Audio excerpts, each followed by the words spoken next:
Welcome, everyone. Thank you for joining us on the annual AIA Austin Homes Tour. My name is Pooja Shetty, and I will be joining Clark Richardson in a conversation in a minute. Please feel free to put questions in the Q&A feature or the chat throughout the hour once we get started. But first, I want to take some time to thank our sponsors for this event. First, we have Dalgleish as our title sponsor. Our underwriter is Burdal Salmnal. And our gold sponsors are Mangum Builders, Open Envelope Studio, Pella, and Swing Door Company.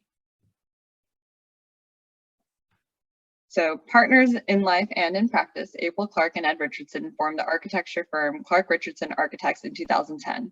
April and Ed have creatively collaborated since meeting in graduate school at Yale University School of Architecture in 2001. They have completed numerous award-winning custom residential and commercial projects in Texas, Arizona, Louisiana, New Mexico, Nevada, and Florida. They approach each project with a fresh eye. First, understanding their clients' needs and vision, they then mold these ideas into elegant solutions that exceed all expectations. Welcome, April and Ed. Hi, thanks for having us. Thanks for joining. Yeah, welcome everybody. So let's see, we'll get our screen up here.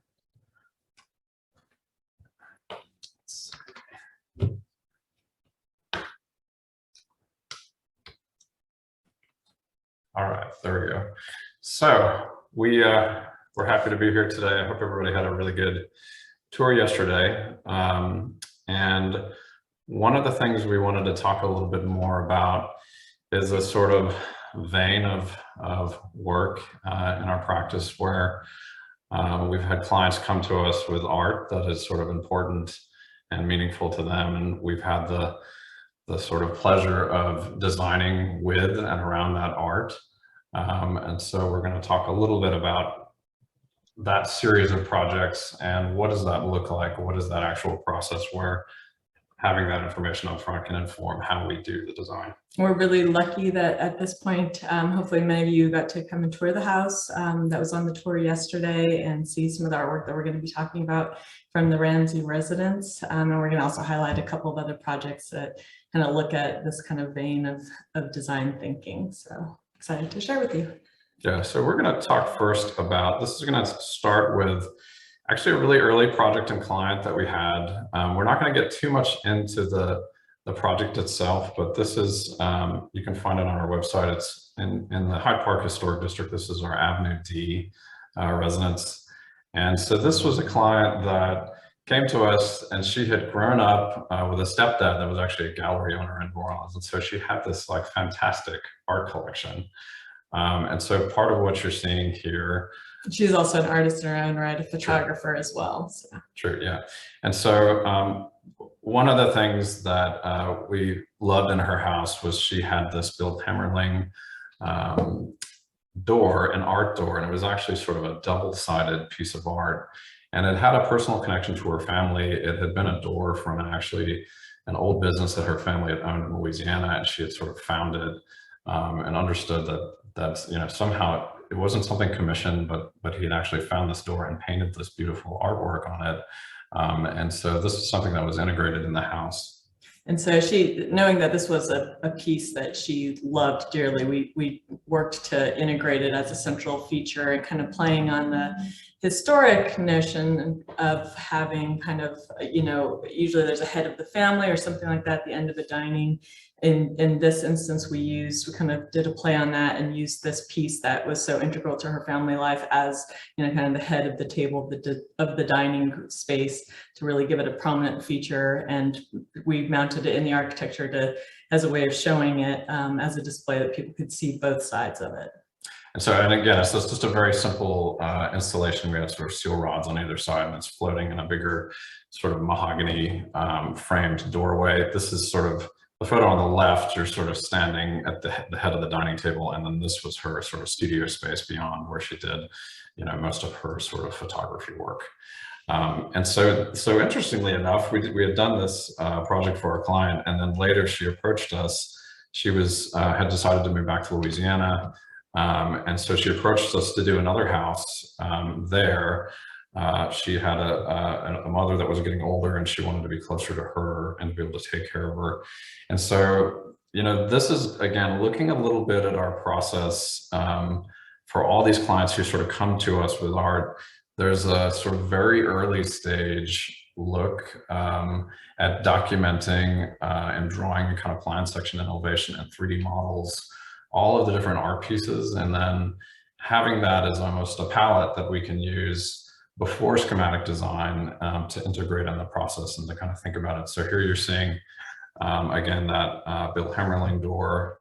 And you can also see pieces of furniture that were also very important to this client that were, family heirlooms, things that were passed down. And so we never want to start a new custom project and assume that the client's coming with nothing, right? Like they're going to buy everything new for this house that we're going to design. We want to make sure that the things that matter to them are integrated in a meaningful way and that the space accommodates their lifestyle, not just generic furniture or furnishings. And so, and one of the things we'll talk about as we show you some of these models, we call ourselves a bit of a show me practice. Like we really believe in sort of visually representing, both pieces like this sort of modeled, to a very high level of detail, but also sort of materiality, lighting, everything down to sort of cabinet pulls. We're trying to sort of show that in the model to give people a good sense of how all that stuff works together. And also it's things that the client is accustomed, they know the scale of these pieces. And so it gives them a way to enter into the design and have a conversation around the scale of space that might feel a little abstract to many people, especially those who've never worked with an architect.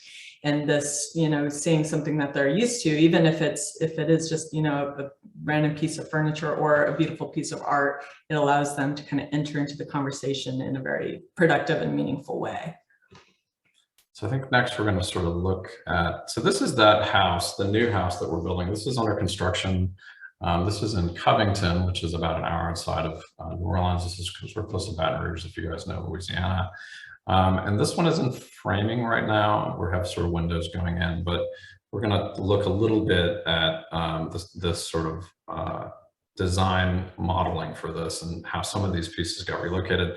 And you can probably see in the center of the frame, here's that door, which is the sort of prized piece getting integrated in the house again. So the floor plan of the house, this was a sort of corner lot. And there's basically a main house in the front of the lot. The back, there's a sort of garage studio that she uses, and then a really large, beautiful tree in the center of the lot. But the house is kind of bisected by a central stair. So you enter in this sort of receiving hallway, which then has a lateral access that goes through the house. So the notion that you have this kind of moment of pause before you enter into the entertaining spaces, which are sort of page left on the screen.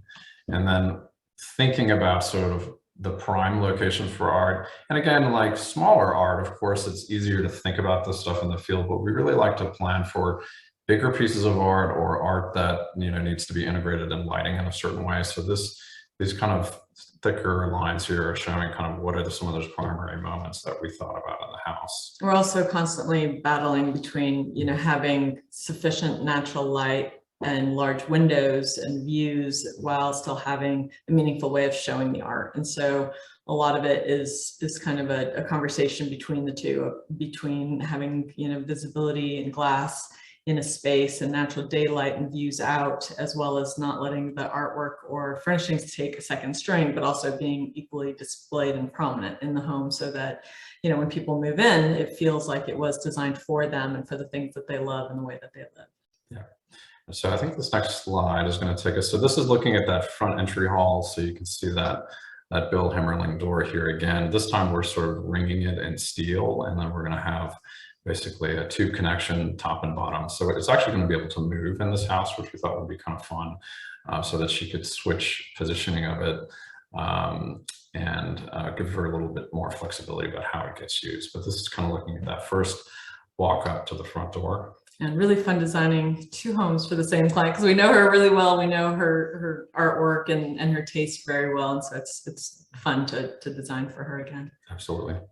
So this is actually taking you inside the house. So after the entry, this is like looking all the way back in the living room space. So we're actually gonna hit this link. So this is a photorealistic rendering, and then we do animations again to kind of allow the client to feel what the space will look like and inhabit it before, you know, we hit nails to wood. But this is some of her beautiful artwork too. And this is a panorama, so we have these so we can kind of look around a little bit, but you're sort of standing here in front of a media wall.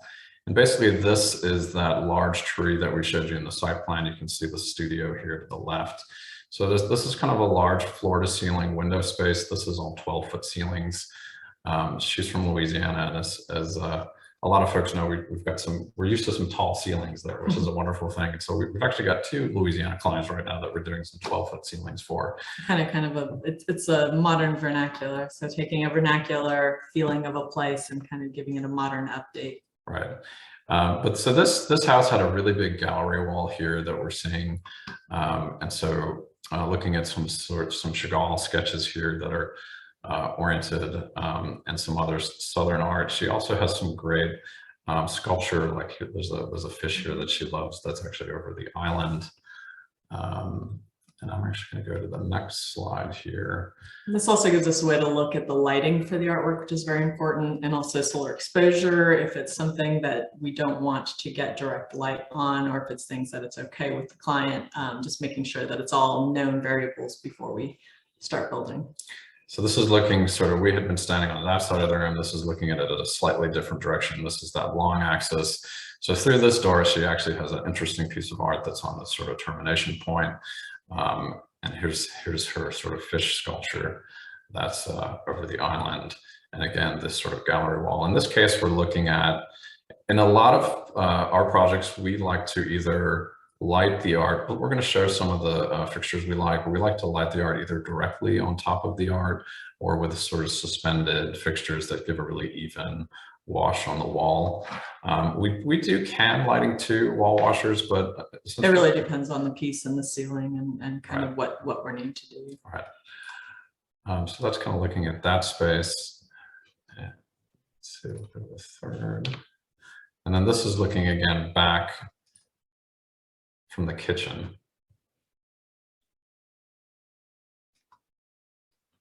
So here's looking again at that space back from the kitchen. Again, is this a sort of idea of being a show me practice? We're really looking at sort of all the different finishes, lights and pulls in the spaces, and trying to understand how those work together and work with the art. You know, here's an example of like a really large break front that's integrated in the kitchen, and sort of thinking about those elements. We also do full architecture and interior. So we're specifying all the finishes, the colors, the lighting, all the hardware and everything, so that it's all integrated together. Yeah. All right, so that was that first project.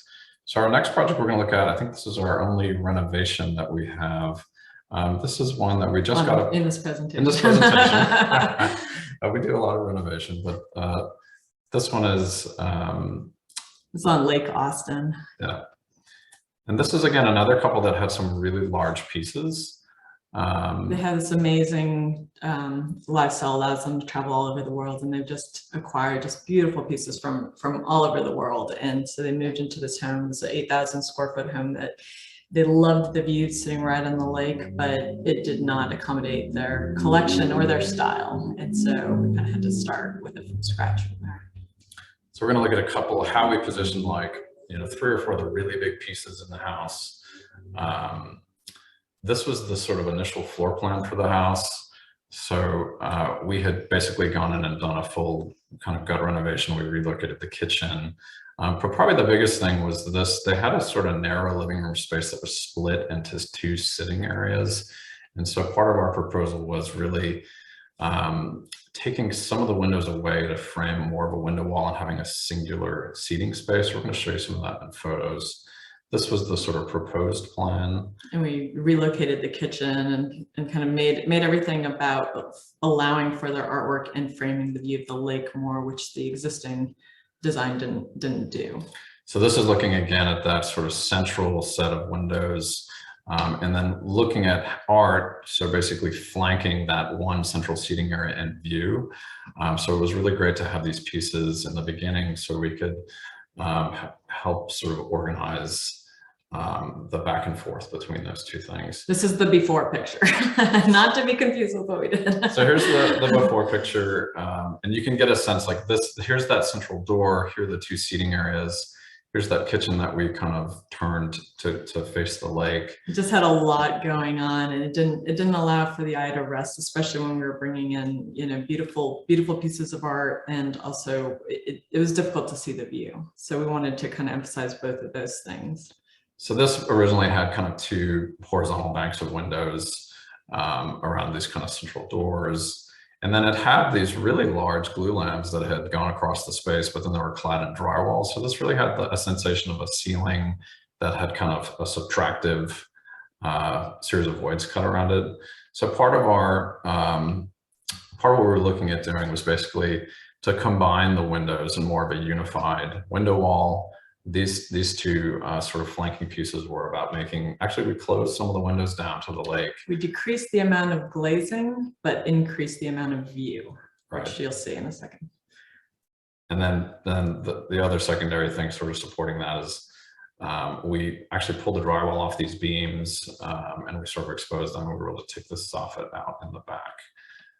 And then this is just looking at that sort of central window wall, which the new seating area was sort of centered on. This is another sort of panorama, so we'll just show you. So this is another 3D rendering, and then we'll show you the final. That actually looks pretty much the same.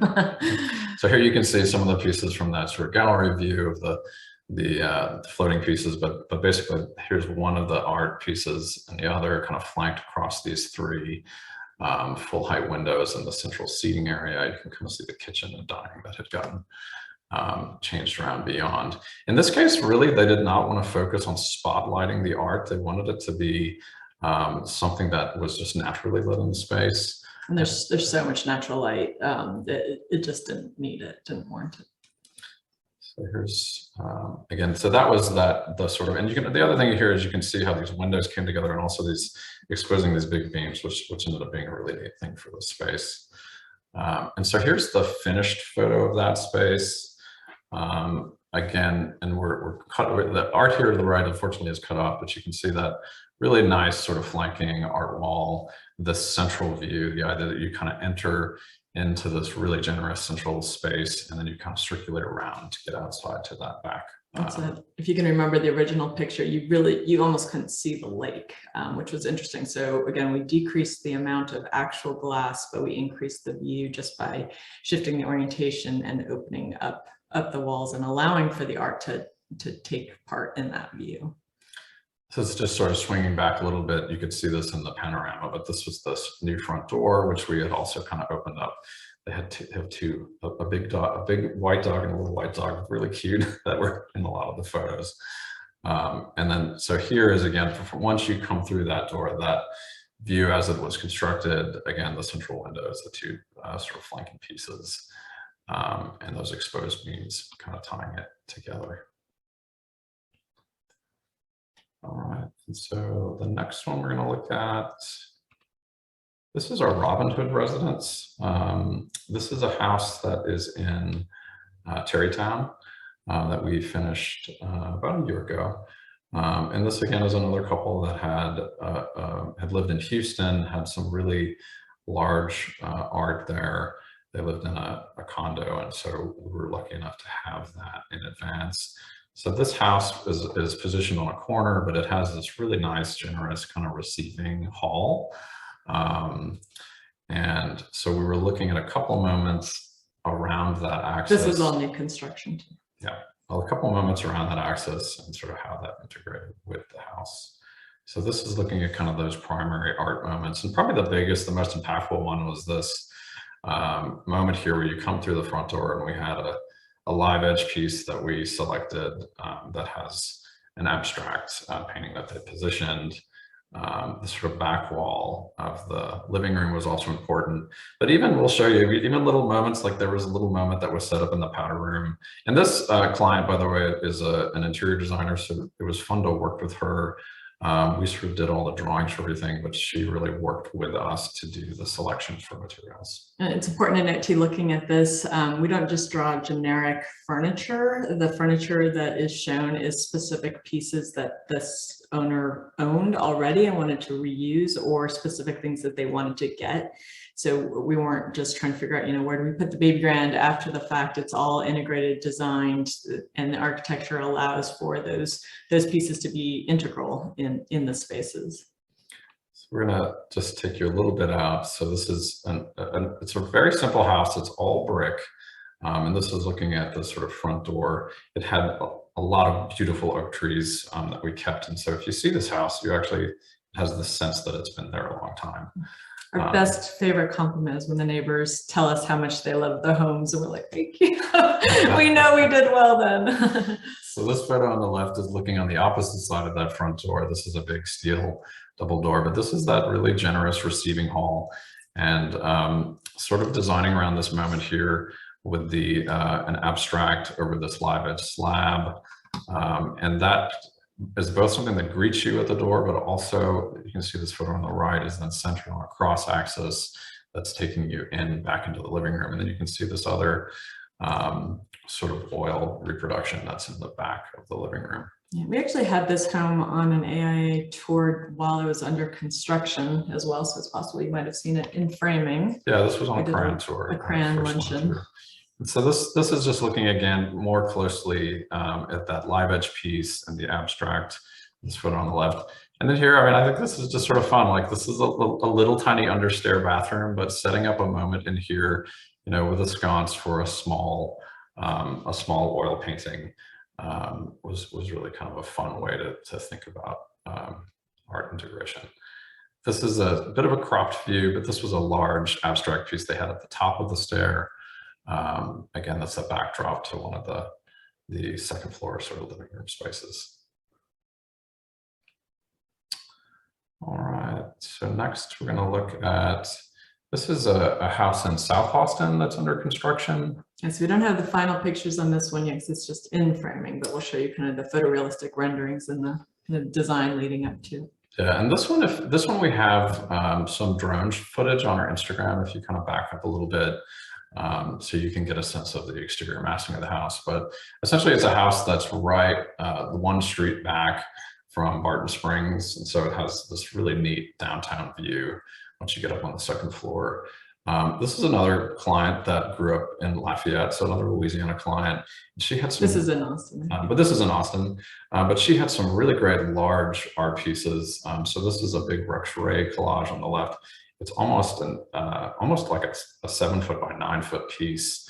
And then the other piece here on the right that we're going to look at is by Eastham Art, which is a New Orleans couple. We're just highlighting a couple of, all the smaller pieces are equally. There's a Meredith Pardue over here. Yeah, who's actually an Austin architect. Austin artist. That we really like her work. So this is looking at that floor plan. So page right is sort of the street and the downtown view. And it's basically a long, thin lot that kind of opens up towards the rear where we have an integrated pool that kind of wraps around the house.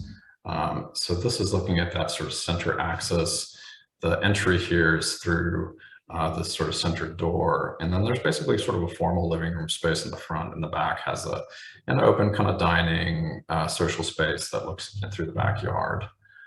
And then looking at art again, sort of populating that main axis. So that Roche-Ray we talked about is really kind of the piece for the front room. There's a smaller piece at the sort of receiving hall. And then that vertical Eastham Art piece that we looked at is really the piece that kind of dominates the rear social space. So this is again looking at that front room. So this will be again mostly a downtown view beyond here, but the Roche-Ray piece is on the left here. This is another neat space that will have 13-foot ceilings. And again, really being able to have this in the beginning of the process, I think helped us design the house to sort of fit it appropriately. So really this living room was designed with this piece in mind, but also even like that she has this great, this is all existing furniture like this Vladimir Kagan couch. And we're gonna get this reupholstered and we're gonna actually sort of sample colors directly out of the art, which I think is a really neat idea to sort of understand how, from an interior perspective, you can have all that stuff tied together. Also helps us thinking about the paint palette of the walls and everything, make sure that we're looking complementary colors and not selecting colors that are going to contrast with the art, which really should be the showpiece. And again, you can see, so this one, these are sort of top lit, so we can get a nice even light.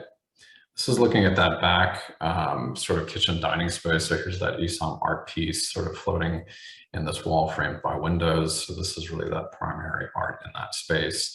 And then looking kind of through all the way to that downtown view. And I think the last one we'll look at is this little sort of art in the receiving hall. It's also important to know, like, these are City of Austin urban lots. You know, when you go out to Westlake or you have larger space, you know, it doesn't, you have more realm to kind of make wider angled views, but when you're in these very narrow urban lots, you really have to think ahead of time to allow enough distance to view art properly and to make sure that it doesn't feel like it's clustered among too many things and gets lost in the design. Mm-hmm. Let's see, I think this next one is again just a slightly different view. Looking at that art on the left, there's a sort of hallway here that has another little gallery space that leads you to the principal suite. And this is one more of these sort of links that we'll take a look at. Give that a second to open up. So this is sort of situated in that front entry hall. So this is the front door here, and then looking at sort of that sort of painting at the front receiving area that we're using some really neat element 3 lights from Circa. This house, they're not all modeled, but this house is going to have mud-in 3x3 lights, which are really kind of gorgeous lights. We're excited about them. So from that sort of place where you're received with some existing furniture and art, you can either turn into this sort of generous front sitting room. And again, there's that Rex Ray painting on the left, sort of flanking on the opposite side of the fireplace volume. And the turning around is there's a sort of interesting steel stair that's taking you upstairs. Which the bottom of the platform of the stair is designed for some of her sculptural artwork as well. So thinking about, okay, if there's something that's not just wall art, but sculptural art, and how do you show that in a nice way that isn't just, you know, a pedestal in a room. Yeah. And hats off to Antonio, who works for us in Medina. So Antonio is like our expert at sort of modeling complicated existing things. So this chandelier you're seeing here is a branch chandelier that he is. That's an existing chandelier in our house that he's captured like amazingly here. So it's really sort of neat to be able to pull in these existing elements. But again, looking at how that photo is kind of populating that rear space. And framing that bigger view into the backyard. You can see some of the terrace work there. Okay, and so we're gonna end up here on our Ramsey house. We hope that folks were able to get to see this. And I think if you came, you know this is a house that is for really great couple that we're lucky enough to work with that came here from Chicago. They had a wonderful art collection, and the house itself is quite efficient. It's not on a big lot, but it's doing, I think, a lot of things and not a lot of square footage. It's a little bit under 2,300 square foot house. But this house is, again, another example. Well, before we start talking about the art, just a little more background on the client, since this was on the tour. You know, these guys were relocating here from Chicago, and so their primary goal when we first met with them was they wanted it to just be filled with sunshine. They love the Texas sun, and you know, for us used to the Texas summers, it's a little bit scary, but so you try to figure out a way, okay, well, how can we incorporate beautiful natural light without it, you know, having a ton of heat gain, and also allow for places to display their art. And so it's kind of a discussion between the solid walls and blocking the heat of the light and open glass glazing areas that allow in the natural light while being in an urban situation. So you don't want your privacy to be obscured, so you still feel like you have the privacy to live comfortably in your home, but you have the natural light and the warmth inside. Mm-hmm. And so this is showing, if folks came to this house, you could see there's this kind of central spine that is really tying everything together. And that spine is populated by a clear story, but sort of positioning you in terms of solar orientation. This is page south is south. And so this courtyard with most of the glass is facing north here. And then looking at the sort of cross axes that we looked at that were primary pieces of art, and then how the art kind of was incorporated and then framing the different spaces. The big, if you came to the house, you'll know like that one of the sort of most important pieces is this vertical piece in the back. So here's looking on the left, here they are with their dog. I think it's a Princessa is the dog, really sweet little Chihuahua.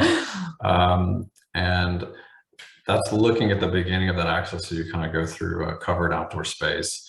And then when you come in, you're welcomed to this kind of elevated ceiling up here, almost 15 feet. And then that terminates in this piece of art on the back wall. And we were lucky enough, we kind of went back and were revisiting some notes with these clients. And so this is a Zoe Kaufman painting, and she had an artist statement here. This is called The Guardian of 10,000 Blessings. So I'll just read the statement. The Bodhisattva has deferred final enlightenment so that she can live among us and use her great energy, wisdom, and compassion to help us attain enlightenment. She holds a flower of the enlightened mind in her left hand, if you can see that, and shelters it to her right. So I think again, there's something really special about this idea of not just art that people love, but art that has meaning to them. And making that central. And I do think too, like in a way that the verticality of this art, would you say, sort of influenced the design itself? And this was something like the very first sketch and 3D model we had, this art was located here. So really this scheme sort of fully integrated in that idea. And of course the driving elements of the light and the natural materials and the warmth and all of that kind of feeding together. And again, it's a single story home in an urban Austin lot. And so looking at balancing the natural light and then also having the space for the artwork, and then allowing, this home is organized also around the two courtyards that are programmatically different, one for kind of cooking and grilling and another for kind of quiet evenings, by the fire and the light, where you can look in at the art through the windows. And this is a lot of fun. I think we're just going to look at a couple of different kind of moments. So this is in the sort of landscape courtyard that's in the center of the house, and looking at leading to that vertical golden painting is sort of this kind of gallery moment in the hallway. An Open Envelope Studio did an amazing job on this fire and water sculpture here that's in this courtyard. It's a little bit beyond just landscape architecture. It's just, they did a beautiful job. Yeah, absolutely. This is sort of the idea of this is they didn't want a pool, but they wanted a place they could come and sort of sit down here and actually put your feet in the water. Just a little special moment to populate that, and then the fire, could give you light at different times of year. But this is, again, looking at that sort of gallery space. This is a Rob Douglas here, and those, I think, on the looking back in the living room, Rob Douglas also.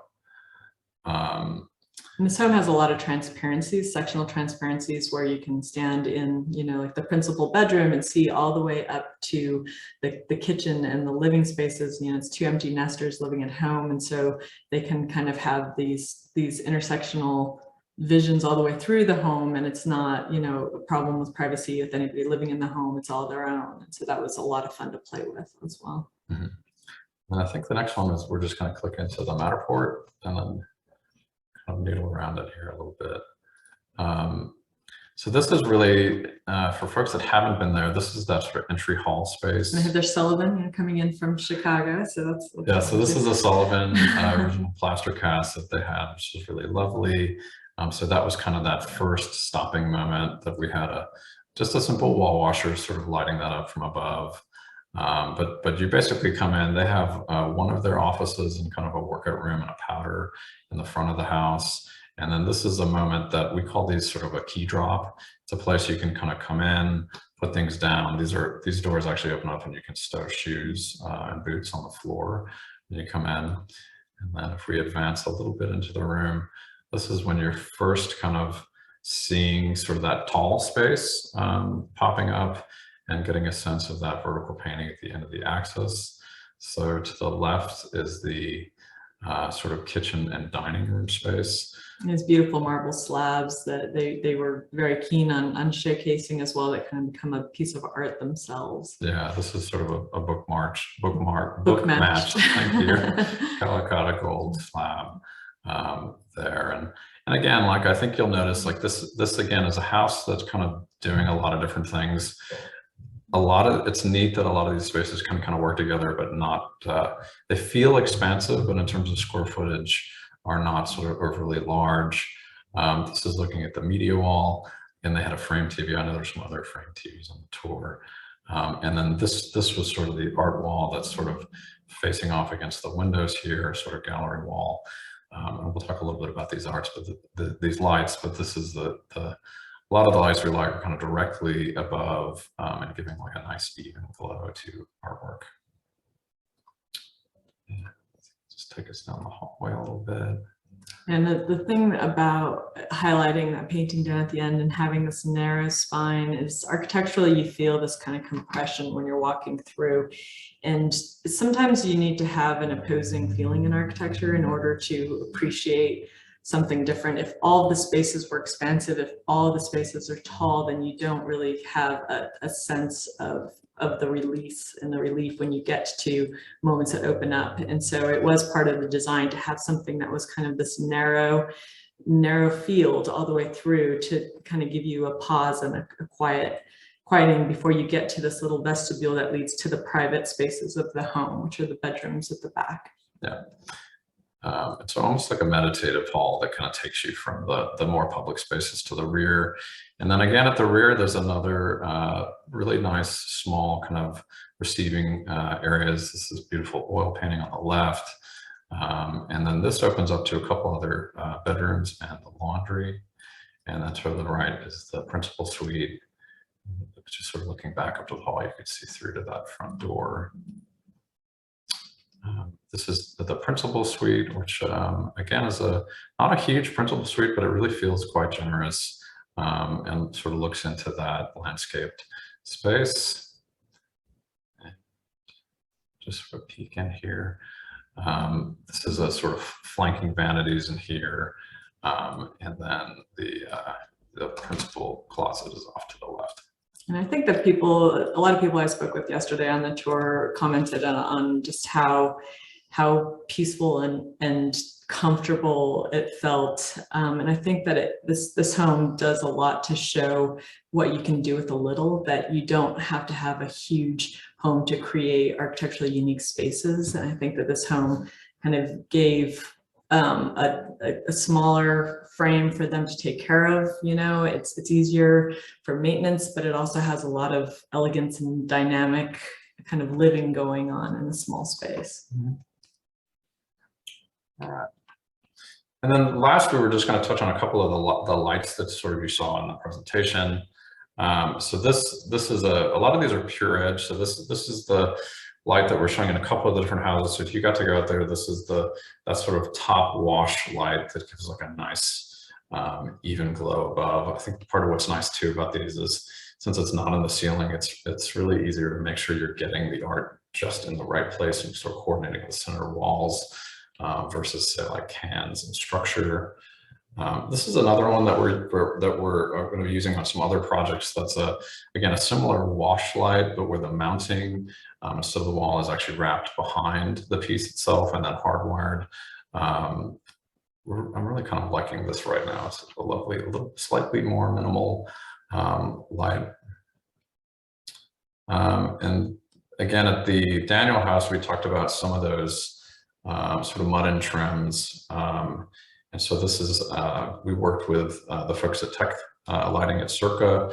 They have some great in-house lighting design staff. And demonstrations too, if you want to kind of see some more demonstrations. Yeah.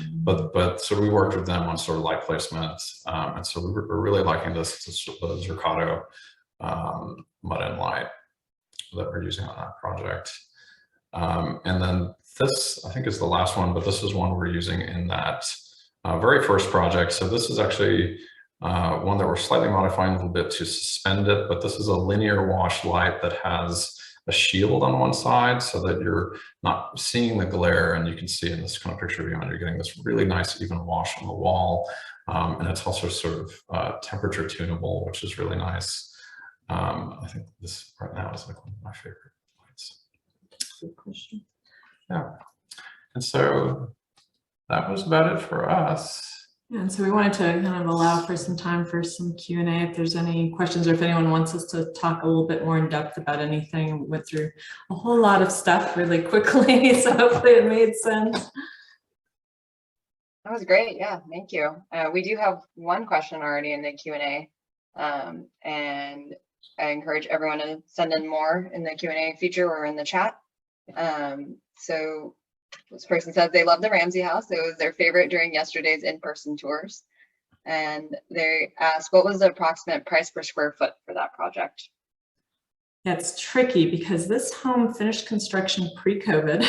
So as everyone knows, COVID has thrown our supply chains and everything kind of into a little bit of a frenzy. And so the price that it was built at, you know, 2018, 2019, it would not be able to be built at today. So I kind of hesitate at sharing that information, but I'll leave it to you if you feel like. No, I mean, first they're welcome to reach us out if they would like to you know, speak offline about things like that. Fair enough.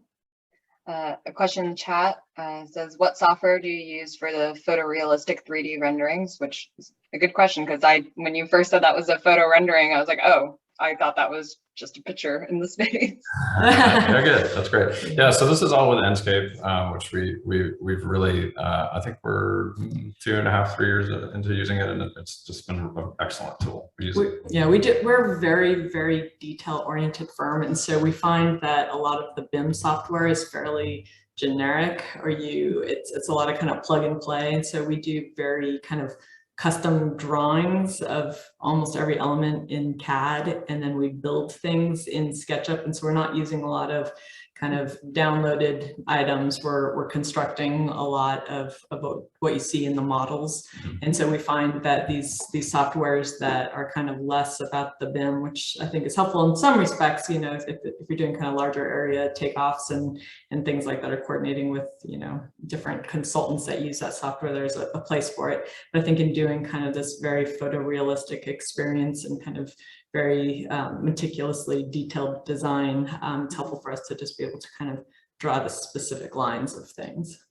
Yeah, absolutely. I was thinking when you were talking about the chandelier being modeled, and you know, I love this idea of including the owner's existing items, because whenever I see these beautiful homes, I'm just like, okay, and here's the like furniture that they bought specifically for the house, but you know, I have my things that I love. I would want them there, and then seeing them in the rendering, I have to imagine, is great for your client to feel like this is my home. I'm going to live there because those are my things being shown in that rendering. So that's great. And the person who asked that question says, agree, it was my favorite too, peaceful and beautiful. So the next question says, do you have a favorite window? You know, we've used so many different kinds of windows that it kind of comes to the project. And also I think you'll find if you look through our portfolio that we don't have any one specific design aesthetic. We've done stuff from being very, very modern to being things that are very historic in nature. And so I think it comes down to the style of the home and kind of what the client is leaning towards. In the Ramsey home, we did all Pella, and then kind of took it a step further to incorporate the kind of the gold tones and all the wood that we had in the project, and we kind of detailed around the Pella windows to kind of bring it back towards the palette and make it kind of more integral. So kind of took a standard window and made it feel more custom, I think, in that project. Okay. Next question. Did you consult with a mechanical engineer or the subcontractor regarding maintaining optimum conditions for the artwork from a humidity or conditioning standpoint? That's a good question. You know, I don't know that we specifically address that. I will say that all our houses have a lot of, I think like the majority of our houses have whole house dehumidifiers.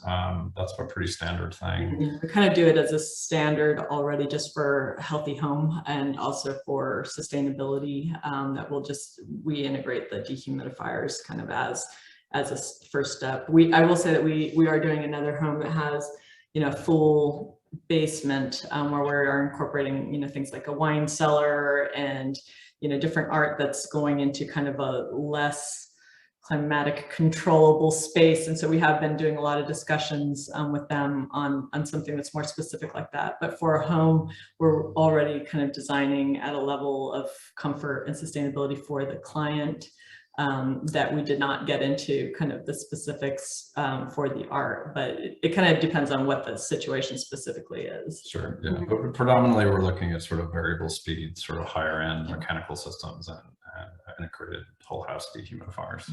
I will say on the Ramsey project that we did work very closely with the mechanical installer and the sub to work through the slot diffusers.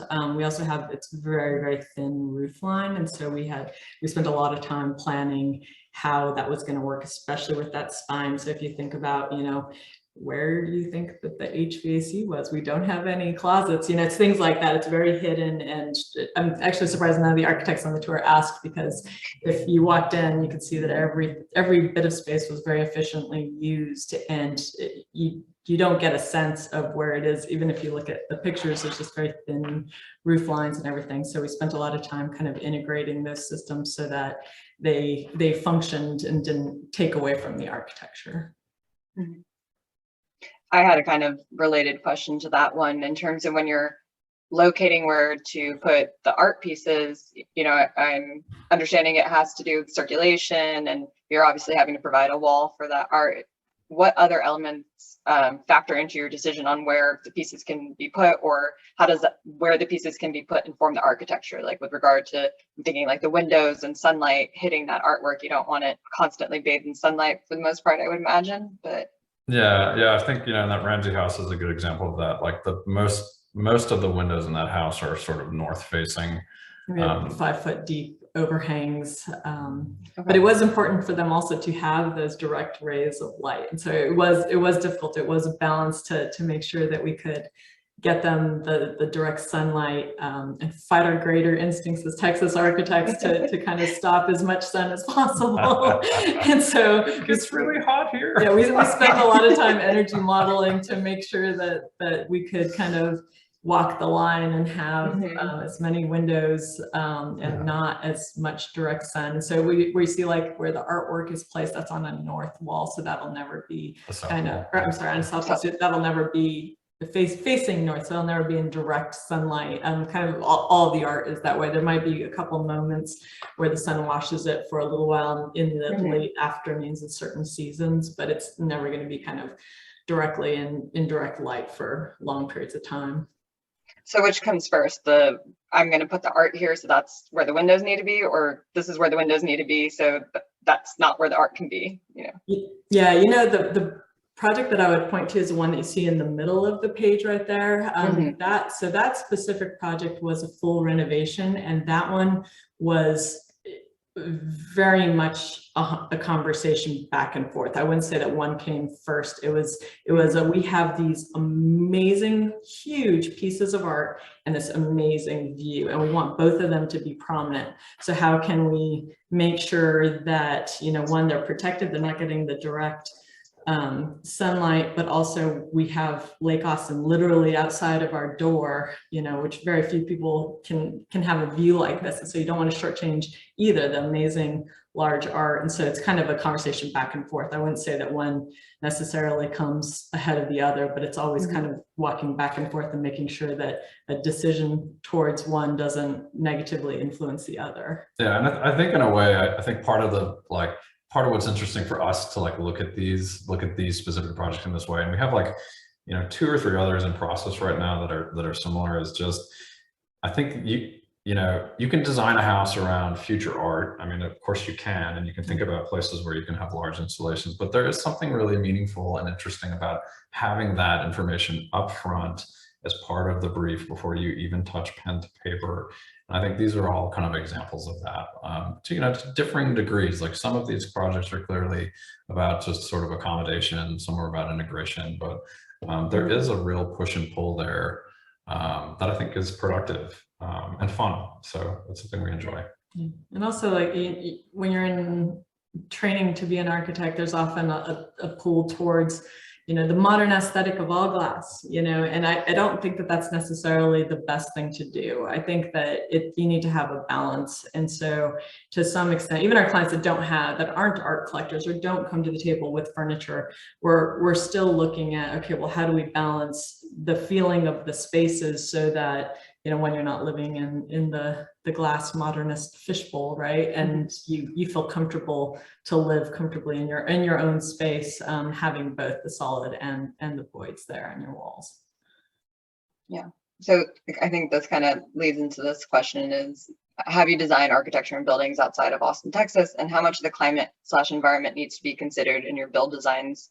So, you're talking about that a little bit here, and we know you've done work in Louisiana that you showed in this presentation, and you're talking about the Texas sun. So that relationship between the windows and art, I imagine changes based off of where you're building, right?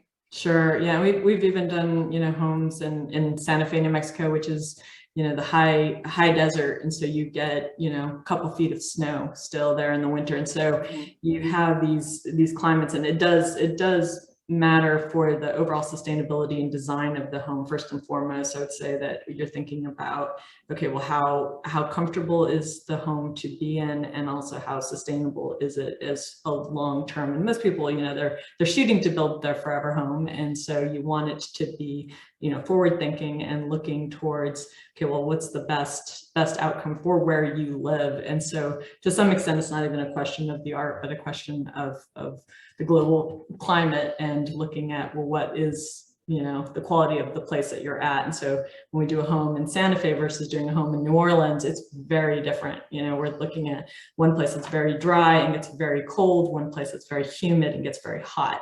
And so there's some elements that kind of play back in, into both of those, but it always kind of comes back to the client as well, and say, okay, well, how do you live, and how can we make sure that your lifestyle can fit comfortably into that environment in the best way? And that's, I think, the best that an architect can do, is help ask the right questions. Yeah, I think April has this work for Ed Masria, who's this really wonderful guy who was a leader in the passive solar, is a leader in the passive solar movement. And that's something that certainly informs, things in New Mexico. But that you just have to kind of think about that, like how does lighting impact, houses and different environments, whether or not it's sort of, heat intensive or cooling intensive. And so that certainly, plays into how we think about design. Right. Okay, so how did you decide which types of wood to use where? There seemed to be a fair amount of custom built-in cabinetry and accent walls/ceilings. I assume that's a Ramsey question. Yeah, I think so. We do a lot of built-ins, so we love doing built-ins. And I think they wanted a house that was modern. I love the golden tones, Yeah, the kind of mid-century modern golden tones. And so we're playing off of kind of the things that they were already drawn to. And then, you have to make sure because I think we have four or five different types of wood in there. And so you have to be careful that they sing together well. They're not creating, too much contrast where one is taking away from the other, but that they work well together. And so we have a lot of discussions, a lot of looking at palettes, a lot of looking at stains, and kind of looking at how all those things are going together, and the paint colors too. And it's a white home, but it's a white that works with those wood tones, and we spend a lot of time kind of looking at all those different things together. Yeah, and I think, a lot in that house specifically, there's a lot of that is just a sort of clear urethane. So like there's oak cabinets and the ceilings are hemlock, and those two kind of naturally complemented each other. But for instance, like the interior wood, which is a fir, if you had just clear sealed that, I think it probably wouldn't have been the best match. So that one is actually stained to kind of swerve it a little bit outside of its own kind of natural zone. And then, somebody actually asked me, there was an architect from Boston who was asking, the front door is mahogany, and what was the motivation for that? And I think some of that is like, because we had much similar tonality, we wanted the front door to be something that felt, intentionally different to make it more special versus to blend in. Yeah, and some of the projects, like the one client, I'll go back to that center image. That one, I don't think we had any images of the kitchen, but the kitchen has, plate steel backsplashes and zebra wood. And that was, that palette really kind of came from their travels from around the world. And it was, something that they were drawn to, but it also worked really well with the collection of art that they have from, Africa and India, like from everywhere. So it's kind of looking at, okay, well, how do those things kind of work together in a language? Great. So we have time for probably a couple more questions. We'll see how we do. During one of the previous talks, one of the architects spoke about getting a GC involved right after schematic design. When do you typically recommend getting a GC involved? Yeah, that's a great question. So, ideally our preference is to do that as well, as we will sort of complete the schematic design and interview for contractors at that point. We find that that's a way to get somebody so basically you'll interview and sort of enter a pre-construction agreement with someone that can track through your build through the rest of the process. And that's, I think, really ideal. You get to know someone, they get to know your project. And then as everyone knows, and I'm assuming if there's folks looking for builders, like right now, everything is just kind of crazy and feels like the supply chain is sort of disheveled and out of control. And so it's just helpful to start that conversation early.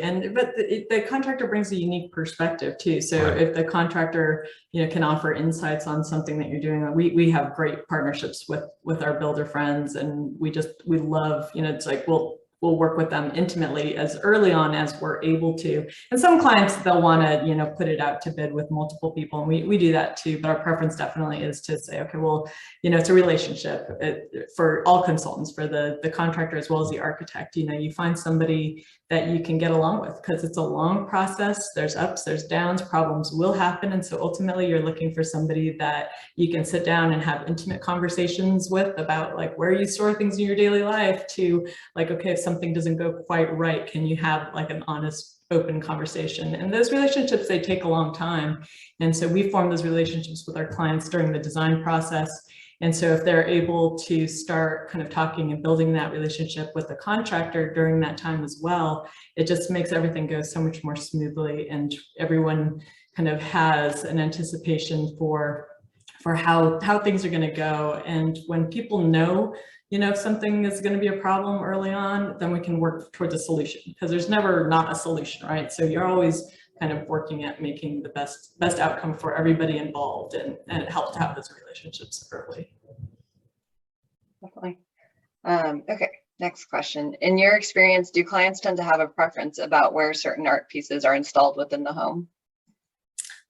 Yeah, they do. I mean, but I don't know. I don't think we've ever had someone stipulate it like that. Well, the door, I would say. Well, the interesting thing is, because the door, it's now that we've designed. And this is the art door homes, we're talking about on the sort of center left. Yeah, now that, because we've designed 2 homes for this store now, and it came from another home, where it actually was a door. And so we've had lots of conversations about, okay, well, what does it mean where it is placed? And in the first time that we did it, it was very meaningful to the client for it to be part of the dining, like part of the family gathering around the dining table and kind of having that relationship. And then when she moved back to Louisiana, it was important for her to kind of have it as the showpiece, identifying, right when people walk in, that this was kind of her heritage and her background. And so like, I think it depends on the art piece and kind of the background. We find that a lot of clients have art that they've collected through their lives, and so different pieces will be meaningful to either one or the other of the partners, or both of them together. And so we do have a lot of those are kind of intimate conversations when you're working with people to design their home, and so you talk about kind of how meaningful, or if a spouse suddenly doesn't like that piece of art and you put it someplace else, it's like we have those conversations too, which is also very telling. The couple in this sort of center photo had this really charming thing they would do when one of them didn't like something. They wouldn't say they didn't like it. They would say, that's a really great idea for your office. We always like that they were able to be so smooth about navigating. Very diplomatic. Okay, well, that's all our time. That went very quickly. So I invite everyone watching to join LaRue Architecture at 2:30. And thank you, April and Ed, for your time. Yeah. Thank you very much. Thanks so much, guys.